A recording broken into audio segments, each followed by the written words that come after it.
Welcome back, fam. Welcome to Pardon the Penetration. I am Jay. And I'm T. And this week we will talk about Washington Senate passing a comprehensive data privacy law, misconfigured box accounts leaking terabytes of company data, and G Suite now allows admin to disable SMS and voice authentication for two-factor, and MySpace loses 50 million songs in server migration. Wow. Well, this week I'll be talking about, the Facebook issue got fixed, but did it hurt public trust? A Chinese e-commerce site recently exposed 1.5 million records, and there's a new POS malware out there that is being very persistent. All right. Well, I feel like we always manage to open up the show or talk about the subject that we hate, but we still talk about. GDPR? Yes, whether it's GDPR, data privacy, it always goes along those lines. But Washington State Senate passed a comprehensive data law this week, or I should say last week rather, the Washington Privacy Act, and it's really targeted towards the security data privacy of PII and also facial recognition.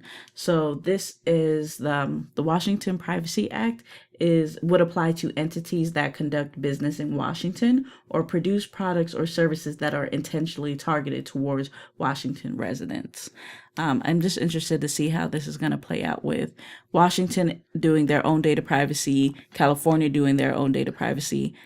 Are they ever going to clash, especially with not having a global one? And will this open the door or, give the U.S. government some hey, we should implement this? Yeah, just have overarching policy that governs all states. Pretty much. Washington State took the approach of the controller and processor, just like GDPR. So we'll see how it ends up in a couple months or down the line in the future for data privacy. I think it's very, very interesting how GDPR is affecting and making these states and other countries really adapt. Yeah, it's just how are these small businesses going to adapt? Right. So, local entrepreneurs, they want to sell their stuff, but it's a thin line. Right. Well, one thing we always talk about when we talk about data protection is in the event that you have someone breach your system, you have your financial laws, you always could have a loss of reputation. And what's going on with Facebook is we've had so many issues with Facebook. It's the public finally stopped trusting Facebook. That if you tried to log into Instagram, WhatsApp, or Facebook last week, you noticed that they had some downtime. People were out for hours. And what was going on was people initially thought it was a DDoS attack that was happening. And they quickly came back, said, no, it's not a DDoS attack. It actually turned out to be a server configuration change that sparked all these outages that happened. As a result, around March 14th, Facebook stock fell by 3%. So researchers are now trying to figure, hey, has people finally had enough of Facebook? I would hope so. But I just don't understand why you not being able to log into this social media platform is the reason why you've lost trust. Right. Not all the other stuff that's happened. I think it's because what happens is people, they see the issue happening, but they don't think it affects them. Okay. And it keeps trickling its way down. And then now when it's at their door, they're like, well, who's going to protect my data now? No, you should have looked at this and been concerned about it when the first issue happened, when the second issue happened, not 5 incidents later. I see a lot of influencers, make money from Instagram. Right. So when they went down, they're losing money, and that's kind of a single source of failure. Right. So it was a time for marketers to talk about, marketing, email marketing, and having other hustles and stuff like that. I just think it's interesting. Imagine not being able to get flued out because Instagram, accidentally deleted your account because of some server issue. Getting flown out must be nice. This is your shot. If you go ahead and put it out there, if you want to get flown out, find them on Instagram, y'all. But This must be the week for misconfigurations because misconfigured box accounts actually leaked terabytes of private sensitive company data. So if your company uses Box for cloud-based storage, file sharing, security researchers advise you to disable public sharing. So they were able to brute force the URLs used, Okay. and then that gave them access to any public documents or file or links that you were sharing. Okay. So how it worked is like they went off kind of like the subdomain type thing. So if I know Trent's company uses Box, I would probably try trent.box.com. Okay. And then boom, I'm in there. I can see all the public files that you had. So a lot of it was like, documents that contain social security information, VPN configurations, private like IT design, tech designs, like it was a lot of valuable information. Right, a lot of preparatory information out there. Yep. So data stored in Box enterprise level. So they have like a basic, medium, and enterprise. Data, the account is private by default, but in order to work with their clients, like you send your client a link like, hey, review this contract, Right. or this design X, Y, and Z. So what Box recommends is admins to configure the shared link default access to only be public to people in the company. Okay. And to use third-party tools to do checks for links that are shared, and also to use it to find any suspicious activity. Okay. Box says it will be working on improving security by adding more user education, improving admin policies for public shared links, and more stringent controls to reduce unintended content access. Wow.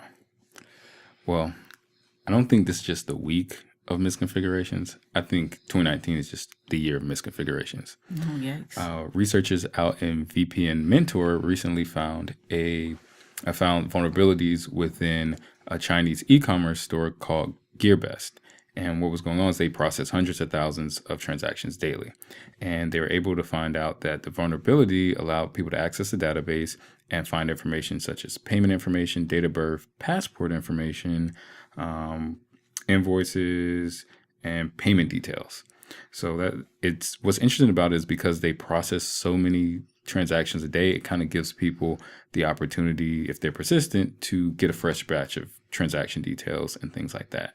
So it's just weird that all these misconfigurations are happening this year. So they're not hardening the software when they're, buying it. No, the researchers, what people are thinking in the security realm is that technology is accelerating so much and everyone wants to jump on this. We need to implement technology. We need to jump on this hustle, that they're just going with it and not hiring the people at an effective enough rate to actually harden these things. Understandable. Well, that's disappointing. Yeah. But definitely, do not jump for the shiny in a box thing. We can do this. Here's it. Like, that's probably one of like the biggest issues. We're spending more money on security, but we're still having breaches because we're not taking the time, one, to hire people to use it, and to, harden it. Yeah. They just want the shiny toy. They don't want to actually do the work. Well, I see. Well, G Suite, is allowing admins to harden their two-factor authentication a little bit better. SMS and voice authentication to be used. So if G Suite users have previously been logging in using their SMS or voice verification, they could now be asked to authenticate using a method as Google's prompt or a security token. The new setting allows admins to migrate users from one authentication to the next. And so now probably like a new employee, they won't see the option to do SMS anymore. Great. So this will reduce or, disable the method for to prevent SIM swap fraud. Okay. So I never believed that SMS was a viable form of two-factor. It's definitely not. But I'm glad that G Suite is now allowing admins to disable that. Shout out to Google, man, taking the initiative. Yeah, because I know a lot of organizations actually love G Suite. Right. So, yeah. So, in terms of protection, we've moved from, with our finances, we moved from our debit cards from just having a single stripe on there to going to the chip, pin to chip, because we thought it would be more safe. Well, it is technically more safe, but attackers are actually going after small businesses who may not be able to implement these EMV chip card readers or even may misconfigure them. There's actually a malware out there called DMSniff, and researchers at Flashpoint found that it contained what's called a domain generation algorithm to help maintain persistence. They looked at a strand of it, saw that it had 11 strands of the domain generation algorithm within it, which really helped with the persistence. What happens with this malware, which is interesting, is that it has a list of processes to avoid, and then it goes through the process tree one by one, actually looking for processes with interesting names. So what they consider it, and it analyzes these processes to try and get credit card information and more information about the actual memory, so it can ship it off. This is some intricate malware. Yes, very intricate, and it's thought that it's been undetected for 4 years.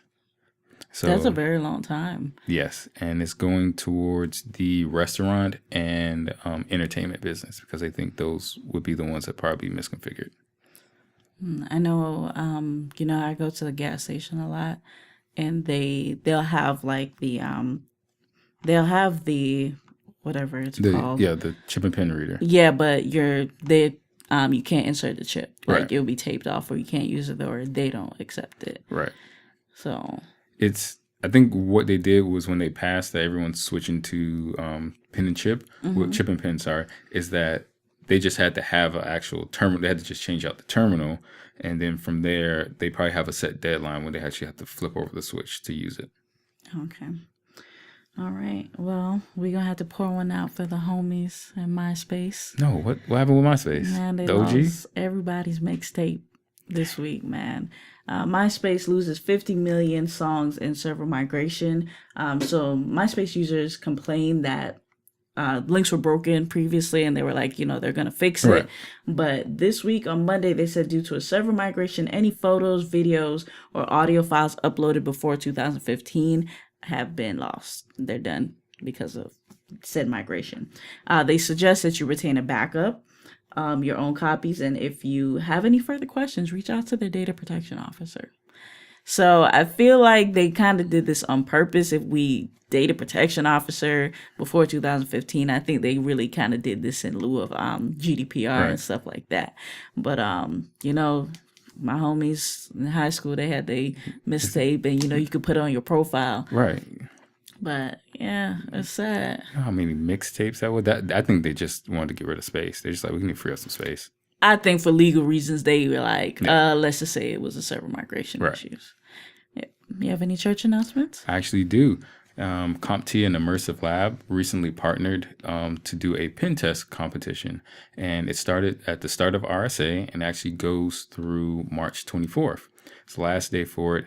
Winners have their choice between two packages, which is first a CompTIA bundle for Pentest Plus, which also includes the Cert Master, or you can get a CompTIA exam voucher of your choice. Okay. Well, yeah, both are still good things. So when's the last day?